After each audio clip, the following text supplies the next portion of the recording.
This is a Life's Better podcast where we talk about how life is so much better with God, community, and purpose. I think most of the people who are listening know that you and I are a part of the same church. Yep, hopefully. What they may not know is that our church really wants to develop a culture of joy. And we've got core values that kind of speak to that. But I think that's probably somewhat normal for most I organizations. don't think anybody would say that they're anti-joy. I mean, particularly a church. Yeah. But then, you go into any team, any, company, and at least, it may not be written on paper, but there's kind of an expectation that, hey, we want to have this be a positive environment. Now, that being said, although a lot of people want to have a positive environment, I think we've all experienced even church teams where you kind of get into the routine, you get into the grind of things, and before you know it, it's not necessarily a life-giving environment. Instead, it's a draining environment. In fact, I would go as far as to say, evaluate your family right now, or teams that you lead, or organizations that you're a part of, life groups that you serve in, and just ask yourself, okay, is there a tone of discouragement? Is there, maybe disunity? Is there just lack of energy and movement? Yeah. And if so, it's probably time for a restart.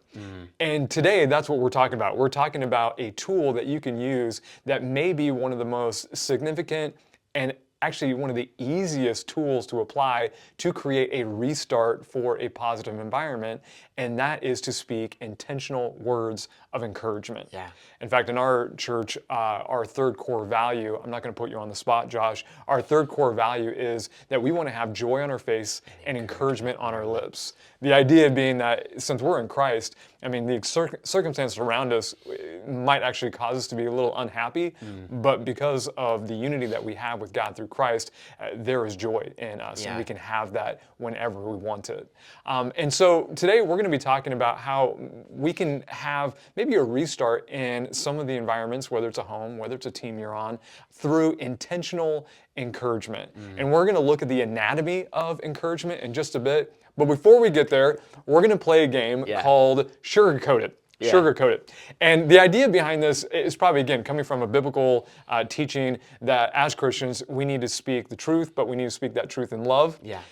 The problem is we've all been in situations where we're put on the spot and speaking the truth might actually hurt their feelings. And so it's wait, how do I say it in just the right way where I'm not lying, but at the same time, it's not devastating them. Yeah. Sometimes we feel like we have to choose one or the other, right? Yeah. We don't have to. Yeah, we don't have to lie, right? We don't have to be brutal. And so what we're going to do is we're going to put ourselves in awkward situations that maybe we've even encountered before, and we're going to see who does it better. Like who speaks truth but does it in a loving way. Yeah. All right, I'm gonna give you your first awkward situation. Let's go. Okay, so a friend asks you how they did with a New Year's toast at a friend's party. The toast was off-putting because it was filled with several expletives. How do you speak the truth in love? I would try to find something that they said that was encouraging or funny and be like, listen, like that was great. Yeah. Maybe your tone and choice of words wasn't so great for the type of people that were at the party, like family members or like stuff like that. Like that was probably not what I would have chosen as my adjectives or adverbs. But there was. I appreciated your hard work. Yeah. I didn't have to make this one up. Actually, this happened you were in to this me. situation. I was in this situation, and How did I do? So you did pretty good. Like I was a little taken off, like by surprise. I was like, man, why are you asking me? Like, I'm a pastor. You threw out the F word like 3 times. Yeah. Like, it was fine. I could have done without the F word, right? That was pretty much my response. Do you think that it was like he was asking because he thought it would be funny to ask you? I think he was half drunk and he just wasn't even paying attention. How'd I do? Was that awesome? I was like, yeah. There's a lot better choices for adjectives and adverbs than to curse. Yeah. But anyway. All right, what's my tough one? Your awkward This one's like a softball one. We'll get Okay, started with okay, an easy okay. one. You might have had this happen. Hopefully not with me, but we'll Okay. see. Someone invites you over for dinner. Your whole family comes over Yeah, for dinner. yeah. And they're really excited to cook you like their favorite thing to cook. Oh, sure. And you try it, and it's just like your whole family dislikes it. It's just bad. And they ask you like, how'd you enjoy the meal? Yeah. Okay, so that one's a really tough one because honestly, I like almost Anything? everything. Almost everything? There's not really. So it has to be really bad. It has then. to be really, really bad. And so I'm thinking to myself, if it was really, really bad, it's probably, got like one thing. Like I'm not You that. just don't enjoy. Yeah, like for example, like I'm fine with Brussels sprouts, Yeah. like the first two. After the first two, it's like, whoa, this is like really bitter and I can't handle it anymore, right? Yeah. So if it happened to be one of those things that I'm just not really into, I'd probably say, oh, hey, thanks so much for inviting us, or thanks so much for spending so much time on the meal. I know personally for me, man, I'm not as into whatever that is, but I really appreciate it. Yeah. And, kind of go in that direction. Yeah. Let them know, hey, your heart was in the right place by inviting us, feeding us. Just because I'm lame and don't like Brussels sprouts, I'm sorry. That's just who Yeah. I am. Yeah. That has nothing to do with your cooking. That's a good way to That's put it. how I like That's that, how yeah. I'd say it. Yeah. That's tough. That's a tough one. Yeah. Fortunately, I like most things, and so I'm really hardly ever in that situation. My wife, on the other hand, that's not. That probably happens to her all the time. All right. Speaking of wives, your wife asks you how she's looking, and honestly, it's one of those times where she's not looking that great. What do you say? Speaking truth in love, Truth and love. Emily, no matter what you're wearing, I find you to be the most beautiful person, and I love you. Yeah. And it's not a lie. I wouldn't necessarily.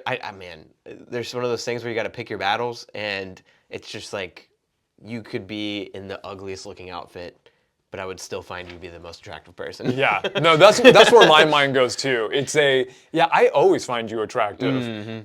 When you decide to put on certain outfits, like the outfit is unattractive, but you're smoking. So, hey, I know most people like UGG boots. I'm not necessarily into the UGG boots.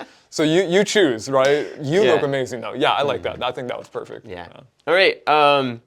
Let's say one of your boys leaves a game excited about the win and asks you if you are proud of them, but you saw them scream at refs and represent Jesus poorly on the field. Yeah. How do you speak truth in love? So that one, that is one of those coachable moments, right? And I would definitely highlight the great play, the enthusiasm, the hard-fought battle, your competitive nature, love it, whatever that is, Yeah. because those are all things that I want to encourage. But there would absolutely be, like, even if it's not like, hey, how did I would probably bring it up. But hey, who are we? As a family, remember who you are. Yeah. Was that an identity that you were showing when you were saying this and when you were behaving that way? And let them just kind of evaluate it, and hopefully there would be a recognition of, I can Yeah. do better. Yeah, I like that. All right, here we go, Has Josh. that ever happened? Usually it's other kids on the team where it's, hey, that was a great game. I'm glad you guys won. What did you think of when this happened? And it usually isn't them, but they get the same teachable moment and they Yeah. know not to be that, Yeah. in the next game. Yeah. So, because when you're around people, you're naturally influenced. And so to kind of get that, hey, don't be like that, it's, hopefully reinforcing. Absolutely. Okay, Josh. After being served food, going to a food one, your waiter comes by and asks how everything is. Now, the food doesn't actually taste good. You're not really enjoying the overall experience because of loud music and poor lighting. What do you tell your server? Man, in reality, I tell them everything's fine, and can I have the check? Because we're probably going to leave soon. But if I'm trying to speak truth in love, Yeah. I'd be like, listen, like tonight's just off, and I'm not going to judge your whole restaurant and how you are based off of this one experience, but it's not the best right now. And hopefully, like if they're not reactionary and they're good staff. Like they'd be like, okay, how can we make that better? You know. But sometimes I don't know.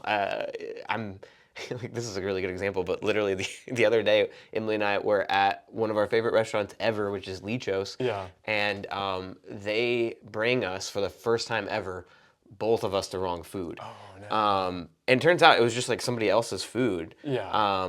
And like I was ready to just eat it. Emily immediately was like, "Oh, we didn't order these things." Yeah. But like to me, I was just like, "Oh, thanks." Like I was just gonna enjoy it. I'm just Like, gonna roll with it. No big deal. There's just like a part of me that's like that cares so much about like maintaining peace and like, you know, you guys are like encouraging to where like even if it bothers me, I ask myself, okay, does this bother me enough that I really need to make it a thing? Yeah.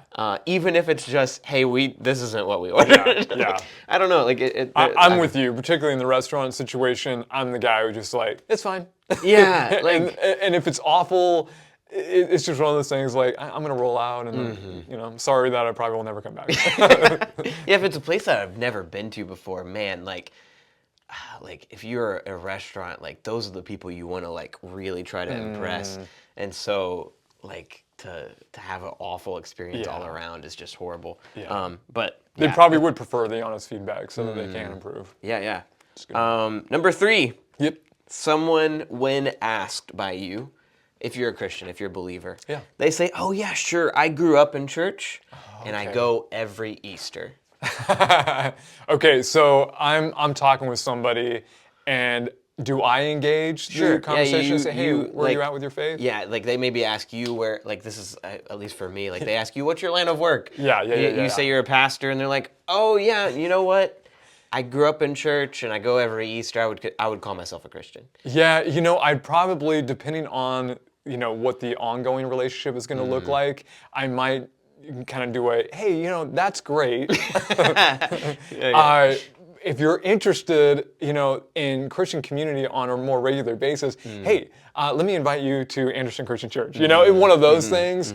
Or I would just start asking questions. You know, it'd probably be one of those things where I just dive a little bit deeper into where they're at. Oh, really? Okay, what did that look like growing up? And, you know, what church are you attending? And what do you enjoy about it? You know, and I would just kind of go there. There wouldn't necessarily be like a hard, you're not a follower of Christ. You know, it just wouldn't happen. I'd really be just kind of soft and gentle and trying to lean them into. I think you have to do that at first. Yeah. No, I like that.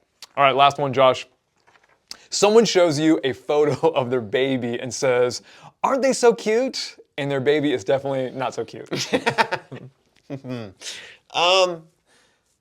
Truth and love. How do you say truth in this? You know what? I love how much you love your baby. And I'm so excited about how excited you are to be a parent. Yeah. Spin it. See, what I would spin it and say, "Oh man, yeah, they look just like you." That's probably how I would handle it. Oh man. And just let it go. Yeah. You know, I've never been in.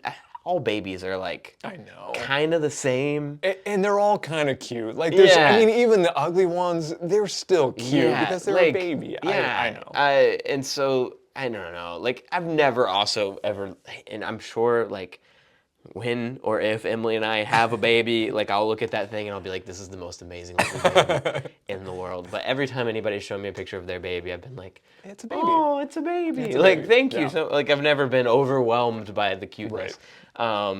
So I don't know. I think I've always responded the same way. Like, I am so pumped about how excited you are to be a parent. Yeah, no, that's good. That's good. All right, last one for me. Last one for you. A student, I may have gone through this before, excitedly tells you they've decided, that they have worked all week on a sermon. Oh, man.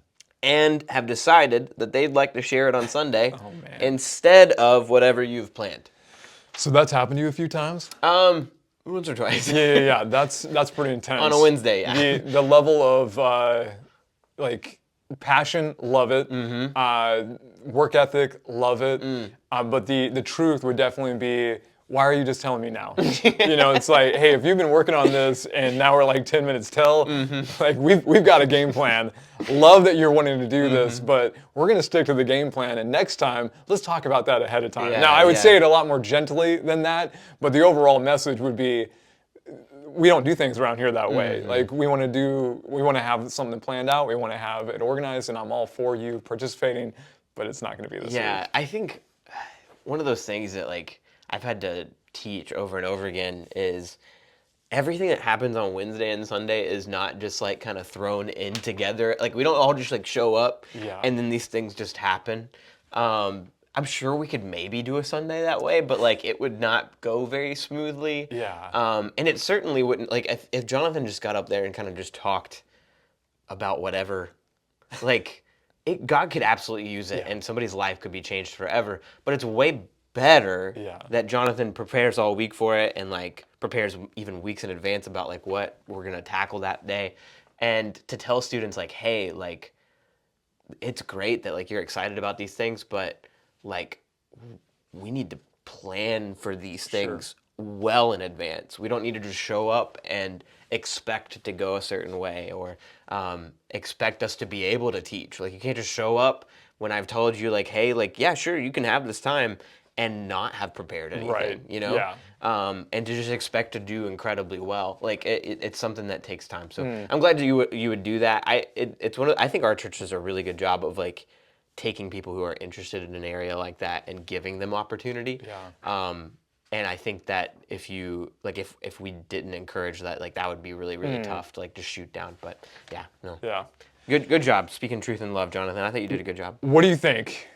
Me better than you? You better than me? I I think- honestly thought I was leaning more towards you. Really? Yeah, I you're was just- gonna you're say just some of sweeter mine about were things. some of mine were more just love rather than truth. Like the baby thing, I avoided the truth.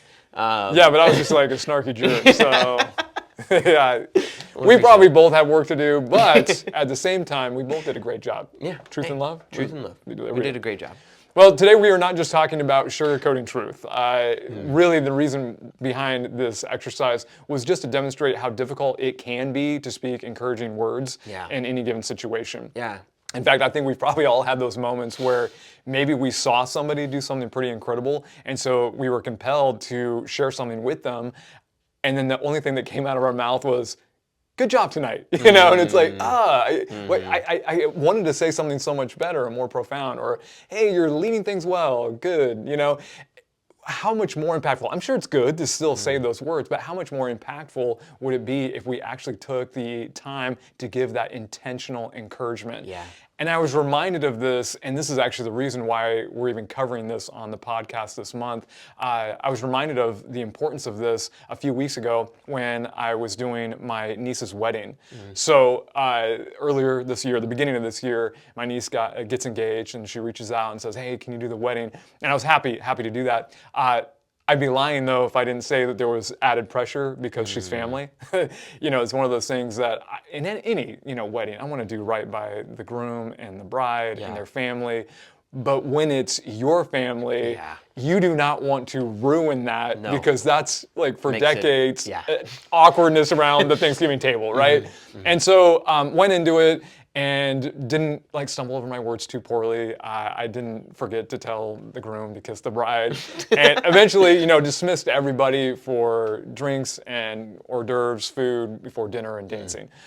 So I'm in the back and I'm taking off my mic, it's just being the sound guy, when my sister-in-law and my brother-in-law, they come in and they've got kind of this, this intense look on both of their faces, and I'm not sure if it's good, I'm not sure if it's bad, it's just kind of like this, intense look.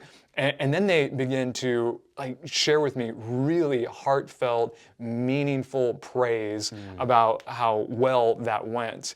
And they go from, wow, that was amazing, to giving very specific details of, how fantastic it was. They'd only been out talking to people for just a couple of minutes, and 3 or 4 people have already come up to them saying how great it was. My sister-in-law, I think she said this, there was so much that they were sharing with me. I think she said it was one of the best ceremonies that she's ever ever been a part of. And that's saying something because she is an event planner or has done event planning for years. That's awesome. And so lots of weddings, right? So Yeah. that, I mean, she's seen some good stuff. And so I walked away, at the end, kind of, hey, I'm just glad I didn't screw that whole thing up. I'm glad I didn't forget too many things there.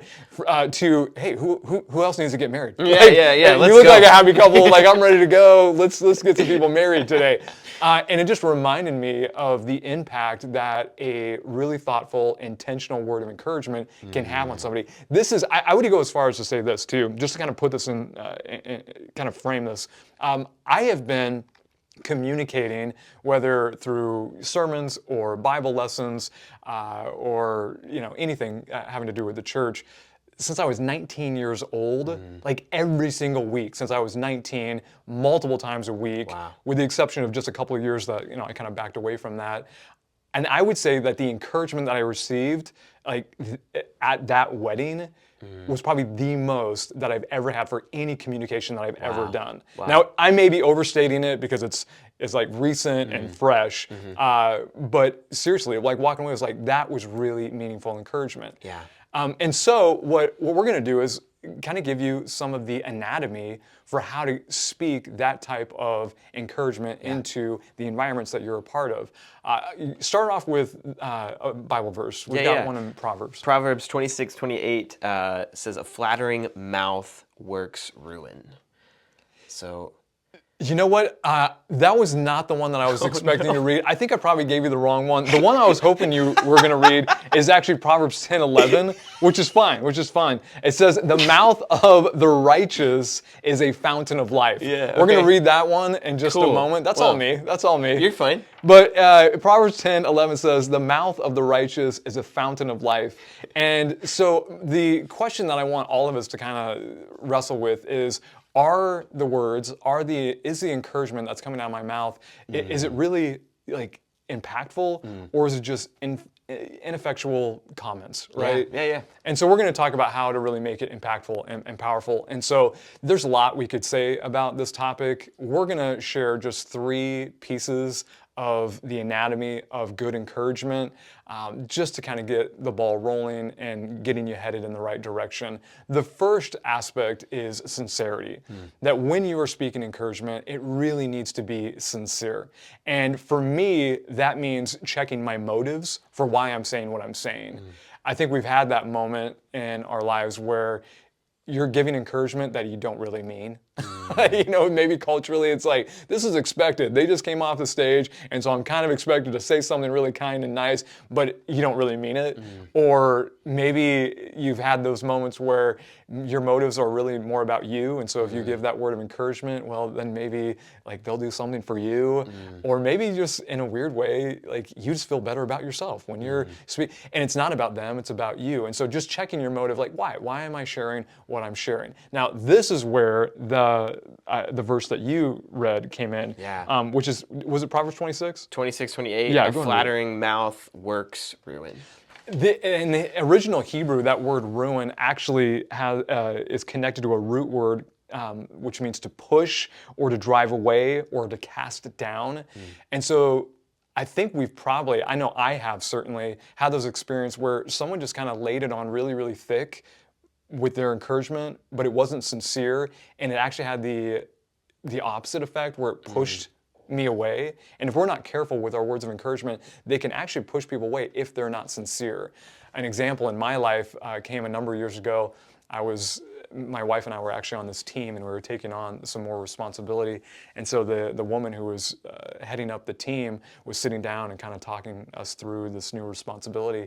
And she just kept going on and on about, oh, you guys are the perfect couple. Your passion is it's so infectious. Love your enthusiasm, and on and on and on and on, which was great. I'm never going to be hey, stop now. That's just too much. But the problem was she didn't really know us that well.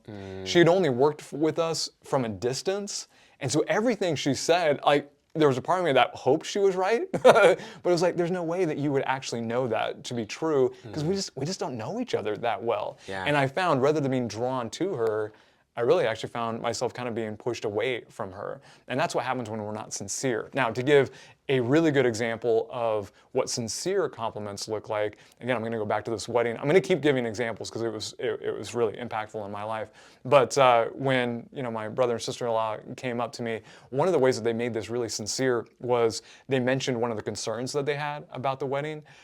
The groom seemed to be really nervous going into the wedding. And they wanted him just to, be fully present in the moment and not be nervous.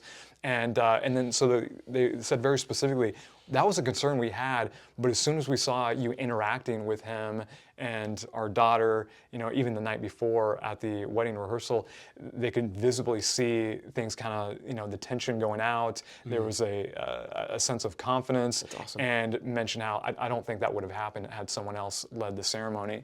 And then even later, this is like after the 5th or 6th, like, oh yeah, that was awesome. My sister-in-law said, hey, that was one of the best ceremonies that I've been a part of. And then she went, because anyone can say that, right? Anyone can be like, oh, that was great. But then she went a step further and said, seriously, Jonathan, someone could tell me right now that my car's on fire in the parking lot. And I would not care because that was such a meaningful experience. Like it could be blazing, and I just be like, we'll deal with it later because I'm just so wrapped up in how amazing that was. Yeah. And so hearing those things is like, okay, there's sincerity to what you're saying. You're not just blowing smoke. And so I'm curious in your life, when do you pick up on when encouragement is sincere, and how do you try to speak maybe words of encouragement that are sincere? So I'll give you an example, but I think for me, when I notice it's sincere is when it's given at maybe even inopportune times for them. Oh, good call. Or it's given when it would be completely unexpected of them, if that makes sense. So, for instance, one of the ones that I've told students about for years is my first year into youth ministry here. I was nervous every single time I stopped speaking, and like we didn't have 30 plus kids on a Wednesday, and I wasn't on stage. We were everywhere. Like I treated it like a small group because it was a small group. There was like 7 of us. Yeah. And when the Paches came, their daughter and son, Becca and Jake, were both a part of the youth group within 3 months of me starting. And for one, Tina and Tom speaking encouragement to me by saying, one of the reasons we're choosing to be a part of this church is because we think that the youth group is healthy, and we're just so blown away at your leadership of the youth group. And I was just like, well, I don't know what I'm doing yet, but thank you. But then one of the moments with Jake that was so impactful was after a particularly tough night where I had worked really hard on this lesson. I had a object lesson that I had really tried to come up with, and it didn't quite work the way I wanted it to. Yeah. And I left that, like, there were students that were like not paying attention, and by the time I was saying, all right, go, play, you're like, go to the playground and do whatever you want to do, like your parents will be picking you up soon. Get out of here, I'm done with you. I felt just so discouraged. I was like, this was not, like, I don't know if I'm doing, like, I'm in the right line of work. Like, all of those lies that the enemy was trying to use to really break me down were fully in my head. And Jake starts running off, but then stops, comes back. I don't know if he saw me. I doubt it. I don't think he was paying attention to that. But he intentionally stayed. This is a middle school boy, and after everybody had left, said, "Josh, I just want you to know, like, tonight was really, really important for me, and I really liked X, Y, and Z." Like, he got specific with it, and I just want you to know, I think, like, you're a really, really great teacher. And then ran off. Didn't stay for like a thank you, Jake, or anything like that. But like in that moment, I knew like there was sincerity in what he was saying, because like I had dismissed, like he had every right to just run off with everybody else, but he chose to stay, and he chose to give me those words of encouragement, which was just like really, really important. But yeah, that would be good. mine. That's good. So, anatomy of encouragement. Make sure it's sincere. Second, you're going to cover this one. Yeah, this one is make it strength focused, and I was actually thinking about this one during what you were saying, which is being sincere is important, but unfortunately, like I can undermine how important like real encouragement can be and the direction that it can place somebody.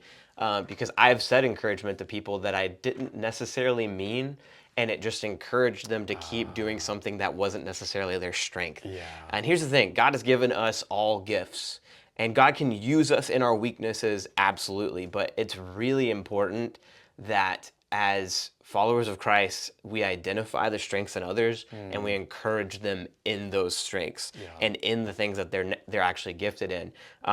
In fact, we need to look for them and identify them in others, but making sure that our encouragement targets what it is that we see God doing in them can help spur them in that direction. Like I can tell you, like Jake's thing was really important, but like there have been really important people in my life who have pointed me towards the things that I didn't see as strengths yet.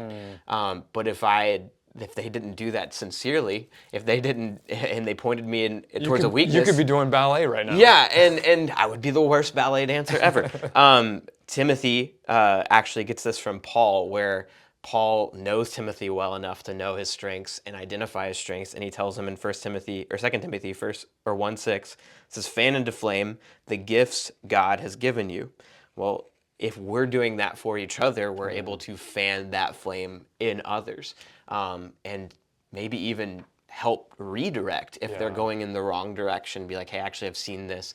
I can tell you an example of this easily from college, where I went into college fully like studying to want to do like mission work. I had no thought of music or anything like that in my mind. In fact, I didn't study it at all. I just loved worship music and learned the ukulele for fun. And some of my friends overheard me playing a couple of worship songs privately. Yeah. And were willing to be bold enough to say, "Hey, Josh, like this is good." Yeah. And not just like because I had some people be like, "That's good," in the past, but I thought that it was one of those insincere moments, right? Like you have to say that we were just singing together. Like, yeah, absolutely. But there was a couple of people that were like, "Hey, like we're a part of the worship team stuff here on campus, like the campus ministry stuff. Like when we meet, like they're looking for people to be on the team. Like, would you want to come with me to the like tryouts essentially?" And at that point, I was like, okay, like if they're seeing this and they're saying that, like they see a strength in you they see that something you may I don't not even see. Yeah. I didn't see it at all, and that turned into what is now like weekly being on stage and leading ministry. That's nuts. Which up until college had never identified that at all. Yeah. I would have probably never learned guitar. I would have probably never like been on stage doing that at all. So what I need to do is I need to track down whoever those folks are and give them the encouragement that they actually saw that strength. Otherwise, we would be far less of a church thank you. without your. But without your no, leadership that's ability. been a huge one. Like I remembering just their encouragement and their push. Even when I was like, I don't know, they're like, well, I'm going to try out. Like, come with me. That's good. Yeah. So That's cool. Yeah, I think for me, I've seen. Well, I'm going to use another example from the wedding, and I'm not even done with it yet. So hopefully this won't get too repetitive. But for me, going back to what you're saying about identifying the strength, I would definitely not consider myself a naturally good communicator, which a lot of people are like, what? You're a pastor, you're supposed to do that. So there are some individuals who can take a stage and they can just riff on anything and everything, and it's like, wow, that's incredible. I'm one of those individuals that has to sit down, formulate my thought, get it on paper, and then go through a process of getting it into my head and then getting it into my heart so I can speak it from the heart. And at the wedding, one of the things that my sister-in-law mentioned was, okay, yeah, that was amazing, that was really great, and then tagged in there, and wow, you memorized it. And it was just one of those things like, hey, what you were noticing and what you're reinforcing is actually a strength that I've been working on for a while, where I'm not going to be able to get up there and just kind of do whatever. I have to get it into my head and I have to get into my heart. And thank you for noticing that strength, because I'm going to keep doing that, right? yeah. All right, so the anatomy of encouragement. Want to be sincere, want to have it, make sure it's strength focused, and then arguably maybe the most important ingredient would be to make sure that it's specific, because specific encouragement is meaningful encouragement. And when it's not specific, it can really just become kind of white noise in all the other comments that are being made. Yeah. And so, how do you make it specific? I think it really comes down to getting to a point where you kind of figure out the nuances and strengths of people. An example would be, I know you're kind of a food guy. Do you like food shows though? Like Somewhat, Food yeah. Network type? Yeah, yeah. Okay.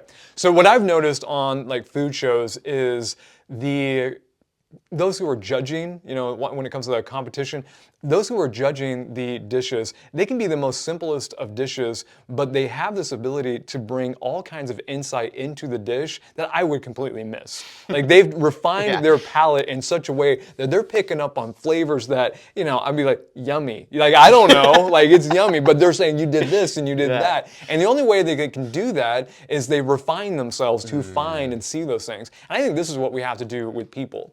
When it comes to those in our lives, we have to start noticing, okay, what are they doing specifically that's making an impact in my life? What are they doing specifically that's really making an impact on the team, the organization, the church, and then going out of our way to say, these are the specific elements that you're involved in that's making a really great impact in my life or in the church as a whole, the team, whatever you're engaged in. One of the ways that this again happened at the wedding was when this was, again, I don't even know how many times like I got words of encouragement, but there was plenty of good job, right? I got a lot of the good job ones. But the specific one that really made an impact when it came to the specific aspect of it was you did exactly, this is again coming from sister-in-law and brother-in-law, you did exactly what we were hoping you would do. And then they got specific with that. You were funny and you had everybody laughing, and we were really hoping that this would be a lighthearted, fun experience. But at the same time, Jonathan, you were serious about those things that are really meaningful and really significant about this moment. And you did that and then they would share the detail. And so I walked away knowing, okay, yeah, they were really appreciative because they were specifically honing in on some of the things that I did. And so I'm curious in your interactions with people, where have you either experienced really good specific encouragement, or how do you try to do that in the lives of others? So I'll give you one from literally this last week where, once again, I can get in my head after lessons, but I've gotten better about it.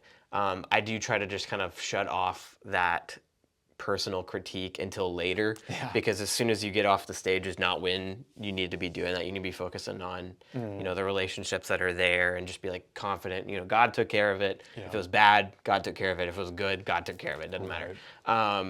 But there was like a couple of things that I did not get to that I wish I did, but I had noticed the time and I was like, okay, well, let's just get to the last little main point. And I was like, dang, I wish I could have got to those things. But Dustin met me right off stage and said something to the effect of, hey, I could tell something rattled you, but you don't need to be, because that meant a lot to me even. And I loved, he talked about very specific things that I had spoken about, like a breakdown of, we were talking about, going against strongholds. He's like, I love the step-by-step process you gave them of how to accomplish those types of things.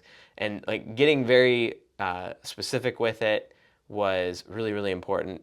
But on top of that, just being able to have somebody who notices something specific that you'd worked on really means a lot. And I think maybe a better way to even think about this is when people give you negative comments, they're always specific. Interesting. If you think about it, like the ones that are most hurtful target something specific.